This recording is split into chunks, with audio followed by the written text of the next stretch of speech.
مشاهدي الأفاضل، طيب الله أوقاتكم أينما كنتم بكل خير. أحييكم وأقدم نشرة أخبار المساء من الفضائية الإريترية المسهل بالعناوين. الاحتفال بالثامن من مارس في القاشبركة.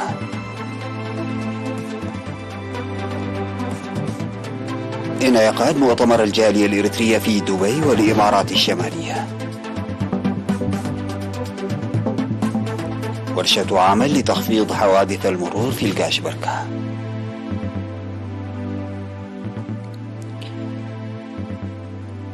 اتفاق أوروبي على بأن لا دليل على التزام الصين إرسال أسلحة لروسيا. قتلى وجرحى في اشتباك بين القوات الأذربيجانية والأرمنية في قراباخ. تسجيل حالات تسمم جديدة لفتيات في مدارس مختلفة بإيران. السلام عليكم ورحمة الله. احتفل إقليم القاشبركة يوم 5 من مارس في مدينة بارنتو بالثامن من مارس اليوم العالمي للمرأة تحت شعار المرأة الإريترية صامدة في التصدي ورائدة في التنمية. وقال حاكم إقليم القاشبركة السفير محمود علي حروي في الكلمة التي ألقاها إن احتفال هذه السنة يجري مع بروز مرحلة الانتصارات والاستعداد لكافة برامج التنمية. وشرح الدور الطليعي للمرأة الإريترية في كل المراحل موضحا بوجوب تواصل الجهود لإيصال البرامج الجارية لتأمين مشاركتها في جميع المجالات إلى المبتغى. وذكرت رئيسة الاتحاد الوطني للمرأة فرع إقليم القاشبركة السيدة إحدق يوهنس استثنائية احتفال هذه السنة بالنظر للمرحلة الجديدة، وقالت بأن المشاركة النشطة للمرأة من أهم معايير الانتصار ويجب العمل به في كافة المجالات. وأكدت الجهات التي ألقت كلمات تضامنية في المناسبة على تعزيز المساهمة لضمان مشاركة المرأة في جميع البرامج. وشهد الاحتفال برامج فنية أحيته الفرقة الفنية التابعة للقيادة الغربية وفرقة التراث الفنية في إقليم القاشبركة، بالإضافة إلى مناشط ثقافية ورياضية. عقدت الجالية الإريترية في دبي والإمارات الشمالية مؤتمرها الثامن يوم 5 من مارس تحت شعار مشاركة نشطة لتقوية الجالية.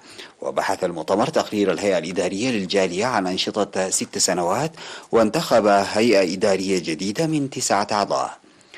وأشاد رئيس الجالية السيد عبد القادر محمد سعيد بتعاون الأعضاء خلال فترة عملهم، وشكر اللجنة التحضيرية ومكتب القنصلية العامة.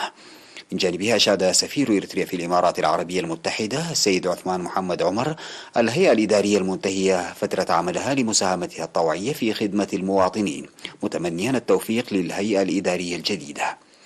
ودعا المواطنين للتعاون معها مؤكدا على تعاون القنصلية.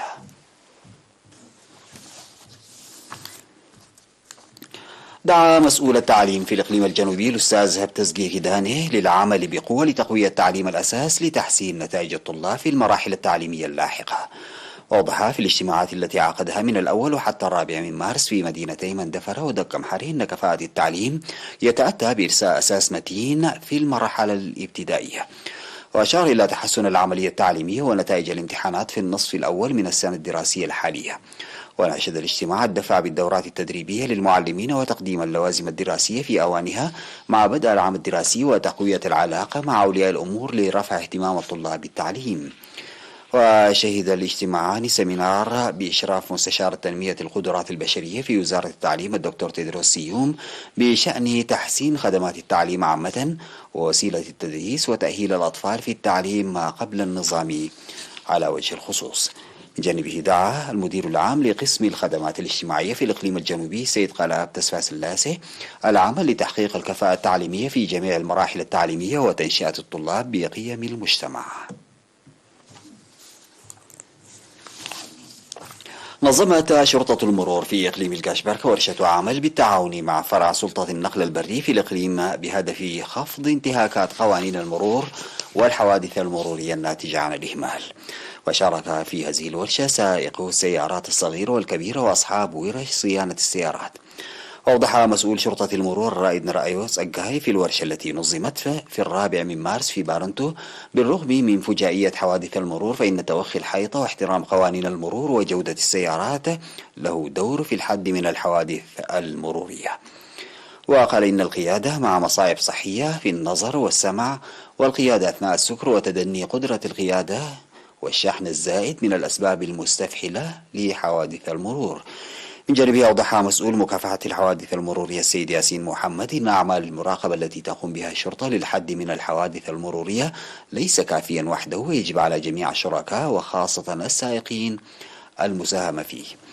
وذكر وقوع 82 حادثا مروريا أسفر عن مصرع 6 أشخاص على مستوى الإقليم، وإصابة 126 شخصا بجروح في الشهرين الماضيين، وتدمير ممتلكات بأكثر من 1.3 مليون نقفة. وحذر ورش صيانة هياكل السيارات القيام بأعمال الصيانة دون تصريح من الشرطة.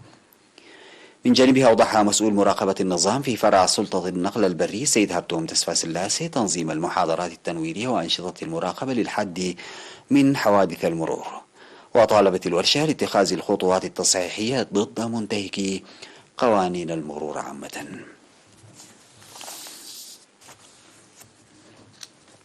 نظم مكتب التعليم في الإقليم الأوسط تأهيلا يوم 4 من مارس لأكثر من 160 من المعلمين والمدراء ومسؤولي التعليم والمشرفين التربويين في مدارس المنطقة الجنوبية الشرقية في أسمرة لتحسين كفاءة التعليم.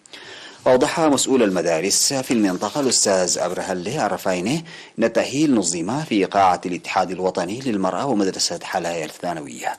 وأوضح رئيس لجنة أولياء الأمور السيد يوناس كبر مريم أن التأهيل له دور في العملية التعليمية، داعيا الآباء لتعزيز دورهم لمتابعة وتوجيه أبنائهم. وشهد التأهيل برنامج تبادل التجارب المساعدة للدفع بالعملية التعليمية. استشهد في 4 من مارس عضو وزارة التجارة والصناعة المناضل طاهر محمد عثمان جراء مرض ألم به عن عمر بلغ 62 عاما. التحق المناضل طاهر محمد عثمان بصفوف قوات التحرير الشعبية في إبريل من عام 1975، وخدم في مرحلة النضال في القوات المقاتلة وأجهزة التنظيم ووعد الاستقلال في مصنع أسمر للأقمشة. المناضل طاهر محمد عثمان متزوج وأب ل7 أبناء، وقد ولي جثمانه الثرى ظهر اليوم الخامس أو أمس 5 من مارس في مقبرة الشهداء في مندفرة. وتعرب وزارة التجارة والصناعة عن بالغ حزنها لاستشهاد المناضل طاهر محمد عثمان، وتقدم تعازيها لأسرته ورفاقه وزملائه.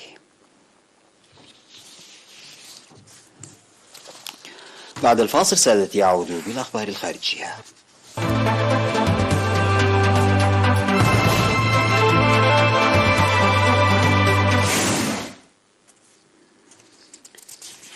قال المستشار الألماني أولاف شولز ورئيسة المفوضية الأوروبية أرسولا فون دير لاين أنه لا يوجد دليل بعد على أن الصين تخطط لإرسال أسلحة فتاكة إلى روسيا لاستخدامها في الحرب ضد أوكرانيا، وهي الاتهامات التي وجهتها الولايات المتحدة إلى بكين مؤخرا. وقال شولز في مؤتمر صحفي مع فون دير لاين ببلدة ميسيبيرغ شرقي ألمانيا: نتفق جميعا على أنه يجب أن لا تكون هناك شحنات أسلحة، والحكومة الصينية أيضا أعلنت أنها لن ترسل أي منها. هذا ما نطلبه وهذا ما نلاحظه. وأيدت رئيسة المفوضية الأوروبية تصريحات المستشار الألماني وقالت: حتى الآن لا يوجد لدينا أي دليل على قيامها بذلك، لكن علينا مراقبة ذلك كل يوم. ولدى سؤالها عن إمكانية فرض عقوبات على الصين في حال زودت روسيا بمثل تلك الشحنات، قالت فون دير لاين: إن هذا سؤال افتراضي في هذه اللحظة. أعلنت وزارة الدفاع الأذربيجانية عن وقوع اشتباك مع القوات الأرمنية في إقليم قرباخ المتنازع عليه أسفر عن سقوط جنديين، في حين أشارت السلطات الأرمينية إلى سقوط 3 قتلى من الشرطة الأرمينية وإصابة آخر. وأوضحت الوزارة في بيان أنه تحركت القوات الأذربيجانية بناء على معلومات تفيد بنقل معدات عسكرية وذخائر وأفراد من أرمينيا إلى أراضي أذربيجانية في منطقة قرباخ التي تنتشر فيها قوات سلام روسية بشكل مؤقت ويعيش فيها سكان أرمن. واندلعت اشتباكات عندما فتح ركاب سيارة النار على الجنود الأذربيجانيين.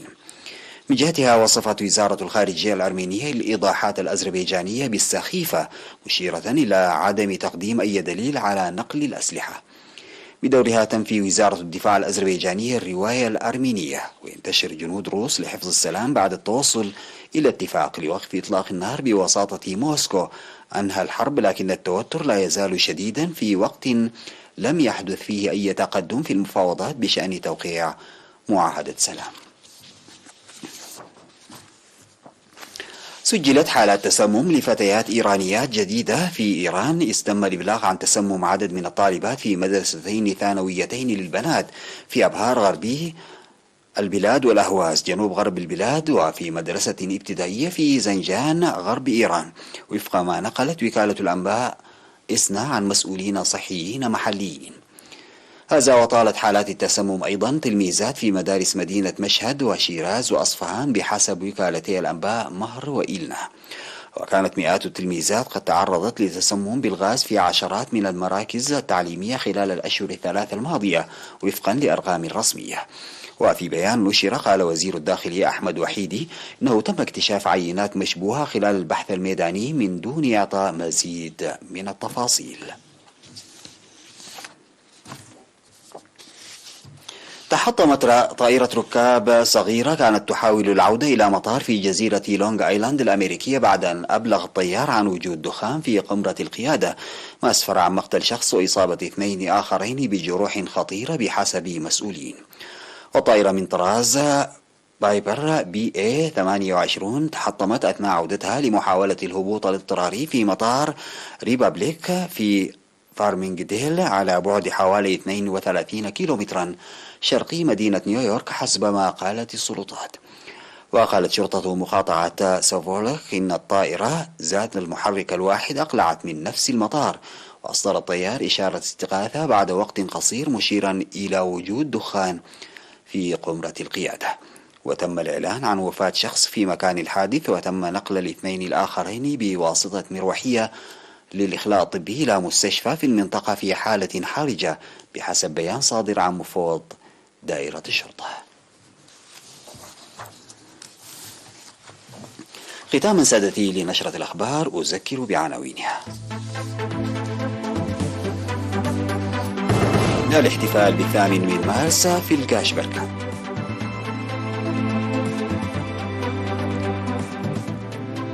انعقاد مؤتمر الجالية الإريترية في دبي والإمارات الشمالية. ورشة عمل لتخفيض حوادث المرور في الكاشبركة.